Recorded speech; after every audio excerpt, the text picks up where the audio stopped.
अस्सलाम वालेकुम एवरीवन, कैसे हैं आप सब लोग। उम्मीद करती हूँ आप लोग सब खैरियत से होंगे। तो आज की वीडियो में मैं आपको एक वजीफ़ा, एक दुआ बताने जा रही हूँ इंशाअल्लाह ताला, जिसकी बरकत से अच्छे रिश्ते आने लगेंगे।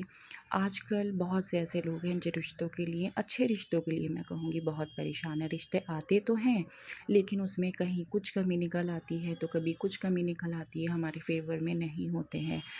तो बेशक अल्लाह ने हमें बहुत सारी दुआएं ऐसी बताई हैं जिससे कि हमारे हर मसलों का हल है कुरान में। तो ये दुआएं हमारे लिए खैर बरकत का ज़रिया बनती हैं, हमारी परेशानी को दूर करने का ज़रिया बनती हैं। तो वैसे ही मैं आज एक दुआ आपको बताऊंगी इस वीडियो में। तो पहले मैं आपको ये बताना चाहूँगी कि ये दुआ कोई भी कर सकता है, पेरेंट्स भी कर सकते हैं अपने बच्चों के लिए, कोई लड़का अपने लिए भी कर सकता है, कोई लड़की भी अपने लिए कर सकती है, कोई रेस्ट्रिक्शन नहीं है, कोई भी कर सकता है। ये दुआ कोई भी पढ़ सकता है। और अगर आप किसी को पसंद करते हैं तो बेशक आप अपने पेरेंट्स को सबसे पहले बताइए। मैं यही आप लोगों को सजेस्ट करूँगी, क्योंकि अगर हम किसी को पसंद करते हैं तो सिर्फ़ हम, जो आज की जनरेशन है वो क्या करती है, वो सिर्फ़ और सिर्फ पर्सनैलिटी देख लेती है, ख़ूबसूरती देख लेती है। लेकिन जो हमारे पेरेंट्स हैं वो हमारे लिए आगे फ्यूचर तक के लिए हर चीज़ देखते हैं ताकि हमारी बेटी या बेटा खुश रहे। और हमारे पेरेंट्स को क्या होता है, तजुर्बा होता है। किस चीज़ का तजुर्बा होता है? वक्त का तजुर्बा होता है, उनको एज का तजुर्बा होता है। तो हमारे पेरेंट्स से बेहतर हमारे लिए कोई नहीं जान सकता। तो आप अपने फ़ैसले में अपने पेरेंट्स को ज़रूर शामिल करिए, उससे अल्लाह ताला भी खुश होते हैं और वो काम हमारे लिए और अच्छा बन जाता है।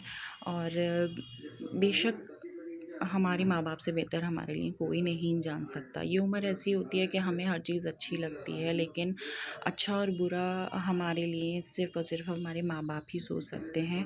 और फिर बाद में हमें, अगर हम कोई गलत फ़ैसला ले लेते हैं तो हमें बाद में फिर अफ़सोस होता है कि अरे हमने ये गलत किया और हमें ऐसा नहीं करना चाहिए था, और काश हमने अपने माँ बाप की बात मान ली होती उस टाइम। तो कहते हैं ना कि बाद में पछताने से बेहतर है कि बड़ों की बात मान लेनी चाहिए। तो चलिए फिर आ जाते हैं वजीफ़े की ओर। तो आपको करना क्या है, आपको नमाज की अदायगी करनी है। इस वजीफ़े के लिए, जैसे मैं हर वीडियो में आपको बताती हूँ कि आपको नमाज की पाबंदी करनी है। और इस वजीफ़े को करने के लिए आपको इशा की नमाज़ के बाद, जब आप इशा की नमाज़ पढ़ें तो उसके बाद आपको सूरह रहमान एक बार पढ़नी है, और उसके बाद आपको तस्बीह ले लेनी है, और तस्बीह पर ये दुआ आपको 100 बार पढ़नी है। जी, मैं आपको रिपीट कर देती हूँ, ये दुआ आपको 100 बार पढ़नी है।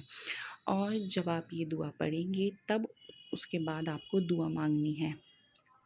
आपने दुआ अपने लिए मांगी, अपने नसीब के लिए मांगी, अच्छे रिश्ते के लिए मांगी, दिल से मांगी। बेशक अल्लाह दिलों के हाल जानता है, बेशक वो जानता है, लेकिन हम उससे अच्छे से मांगें, उससे खैर के साथ मांगें तो वो बड़ा खुश होता है। दुआ मांगने से अल्लाह ताला खुश होता है। तो आप उससे मांगिए।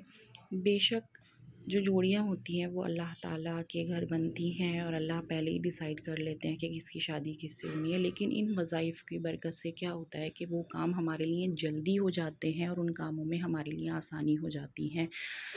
और ये जो वजीफ़ा है इसके कोई नुकसानात नहीं है। सूरह रहमान अल्लाह का नाम है।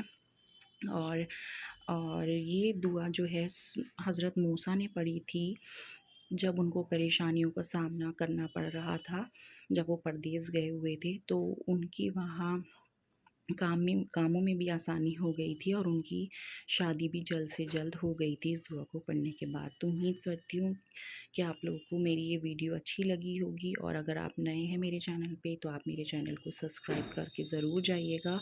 इंशाअल्लाह ताला हम मिलते हैं नेक्स्ट वीडियो में, और उम्मीद करूँगी कि